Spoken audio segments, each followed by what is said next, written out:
Hey, everybody, welcome to session 2. I'm so thankful that you're here. I want to begin our time together with another story. I grew up in church.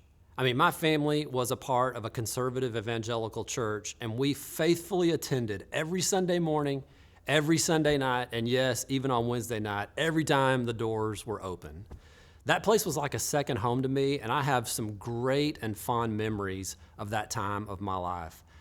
I remember one time our church leadership decided that we were going to move across town into a brand new facility that we were actually going to build.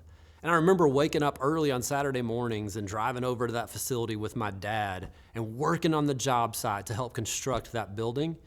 And I was just a kid.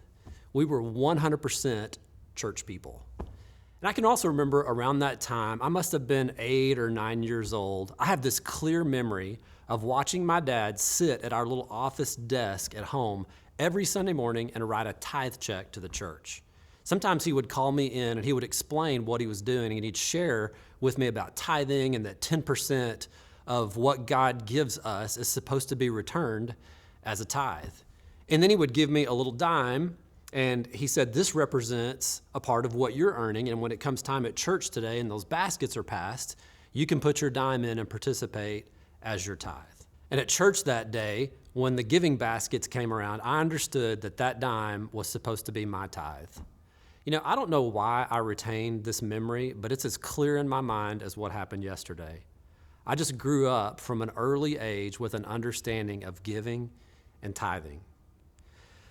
Now, while I grew up with this understanding of tithing, I didn't actually choose to be obedient by giving 10% of what I earned on my own once I got out of the house until much later in my adult life. As a matter of fact, conflict erupted in my house over tithing because I didn't make much at the time, and I was fearful that we wouldn't have enough to make ends meet should we begin to give 10%.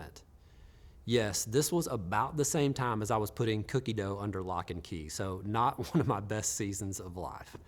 This was one of the only areas of my life that I had little to no trust that God would take care of us if I chose to be obedient. And I don't think I'm alone. In today's session, I challenge you to pay attention to what the Holy Spirit and the Bible might reveal about being obedient to what you hear Jesus saying in regard to your personal finances. Have a great discussion, and thanks again for being here.